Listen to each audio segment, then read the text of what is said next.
ശ്രീമദ്ഭാഗവതം തൃതീയസ്കന്ധം 11ാவது അധ്യായം. മൈത്രേയ ഉവാച. ചരമസദ്വിശേഷാണാമനേകോ സംയുതഃ സദാ പരമാണു സവിജ്ഞേയോ നൃണാമൈക്യഭ്രമോ യഥാ. ശ്ലോകം 2.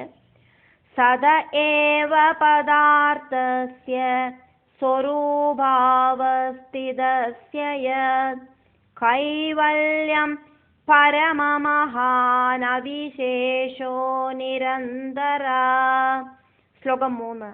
ഏവം കാലോപ്യനുമിത സൗക്ഷ്മ്യേ സ്ഥൗല്യേ ജസത്തമ സംസ്ഥാനഭുക്ത്യാ ഭഗവാൻ അവ്യക്തോ വ്യക്തഭുക് വിഭോ. ശ്ലോകം 4. സകാല പരമാണുർവൈ യോ ഭുങ്ക്തേ പരമാണുതാം സദോ വിശേഷഭുക്യസ്തു സകാല പരമോ മഹാൻ. ശ്ലോകം 5. അണോർധ്വൗ പരമാണു സ്യാത് ത്രസരേണുസ്ത്രയ സ്മൃതാ ജാലാർക്കരശ്മ്യവഗത ഗമേവാനുപതന്നഗാത്. ശ്ലോകം 6.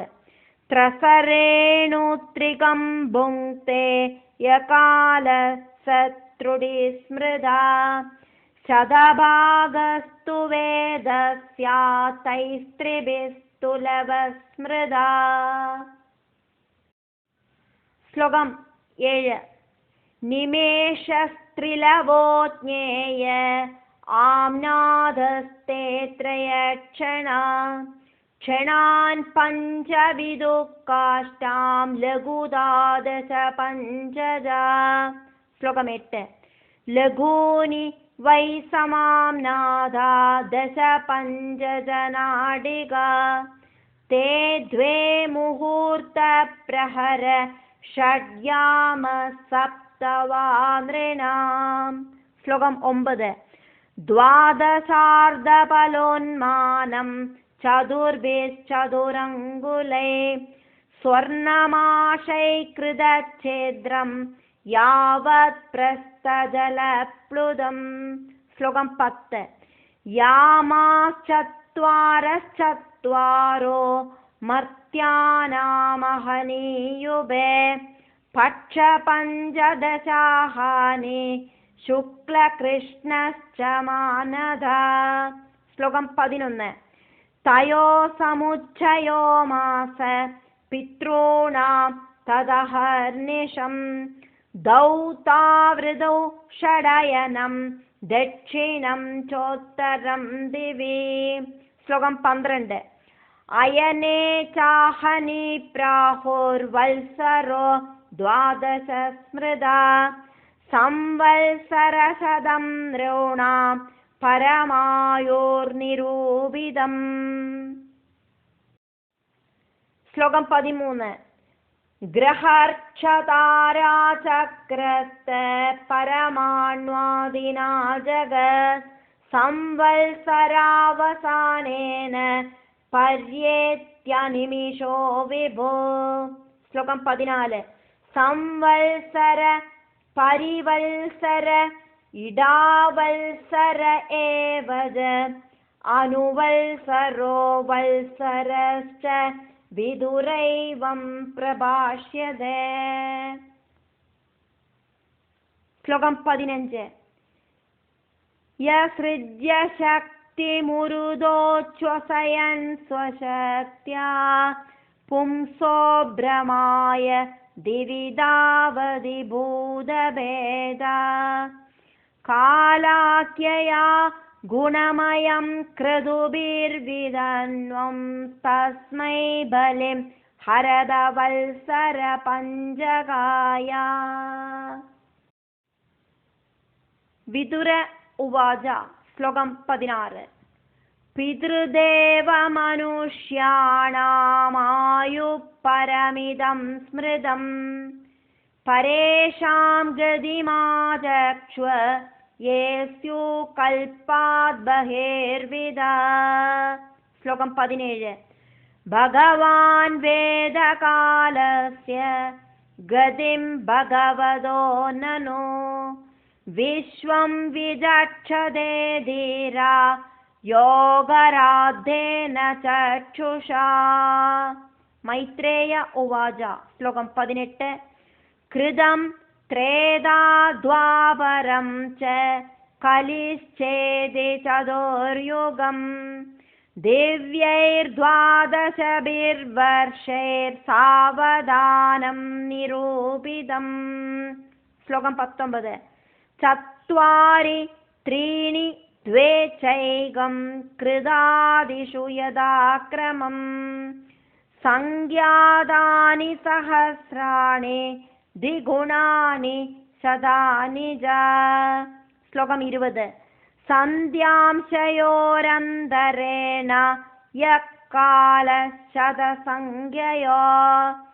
तमेवाहुर्युगं तज्ज्ञा यत्र धर्मो विधीयते।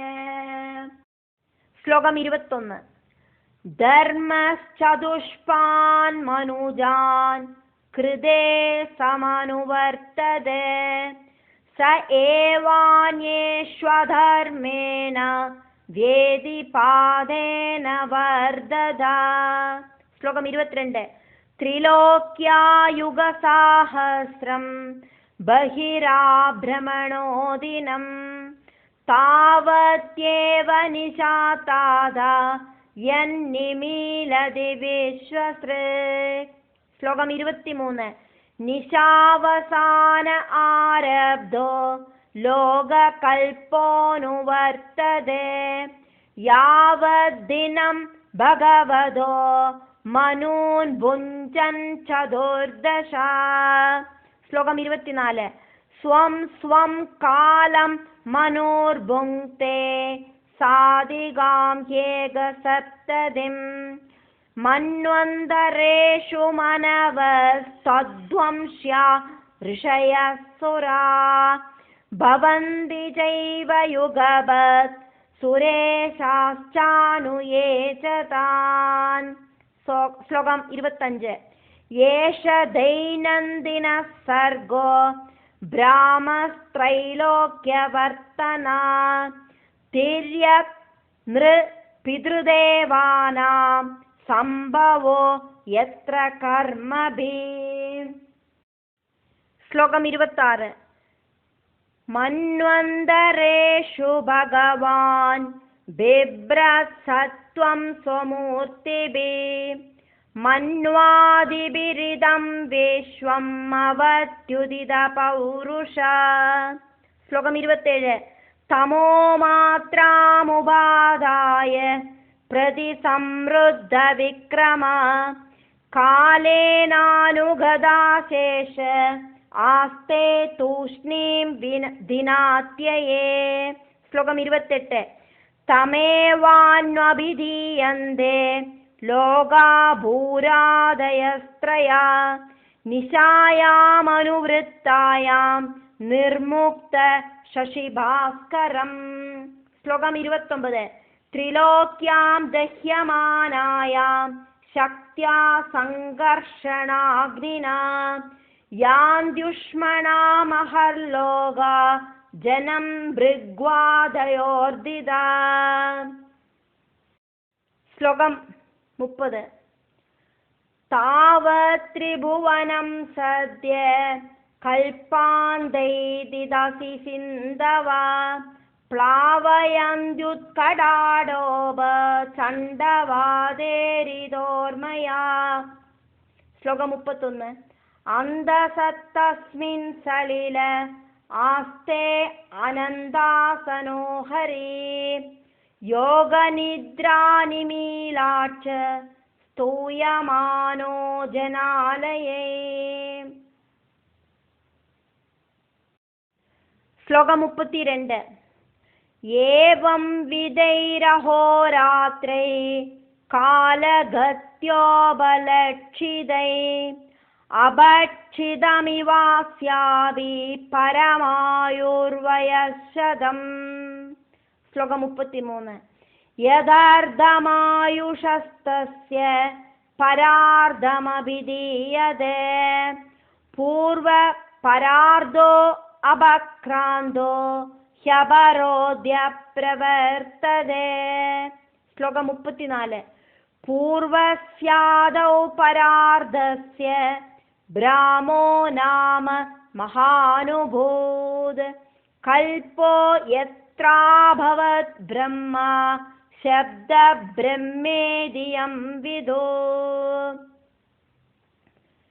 ശ്ലോകം 35. തസ്യൈവ ചാന്തേ കൽപ്പോ ഭൂത്യം പാത്മമഭിചക്ഷതേ യദ്ധരേർനാഭിസരസ യദ്ഹരേർനാഭിസരസ ആസീലോകസരോരുഹം. ശ്ലോകം 36. അയം തു കദിത കൽപ്പോ ദ്വിതീയസ്യാപി ഭാരത വാരാഹ ഇതി വിഖ്യാതോ യത്രാസീത് സൂകരോ ഹരേ. ശ്ലോകം 37. കാലോയം ദ്വിപരാർദ്ധാഖ്യോ നിമേഷ ഉപചര്യതേ അവ്യാകൃതസ്യാനന്ദസ്യ അനാദേർജഗദാത്മനാ. ശ്ലോകം 38. കാലോയം പരമാണോധേർദ്വിപരാർദ്ധാന്ത ഈശ്വര നൈവേശിതും പ്രഭോർഭോംന ഈശ്വരോ ധാമമാനിനാ. ശ്ലോകം 39. വികാരൈ സഹിതോ യുക്തൈർ വിശേഷാദിവിരാവൃത ആണ്ഡകോശോ ബഹിരയം 50 കോടി വിസ്തൃത. ശ്ലോകം 40. ദശോത്തരാധികൈര്യത്ര പ്രവിഷ്ട പരമാണുവ ലക്ഷ്യതേ അന്തർഗതാശ്ചാന്യേ കോടിശോ ഹ്യന്തരാശയാ. ശ്ലോകം 41. തദാഹുരക്ഷരം ബ്രഹ്മ സർവകാരണകാരണം വിഷ്ണോർധാമ പരം സാക്ഷാത് പുരുഷസ്യ മഹാത്മനാ. തൃതീയ സ്കന്ധത്തിലെ 11ാമത് അധ്യായം മുടിവടയരുത്.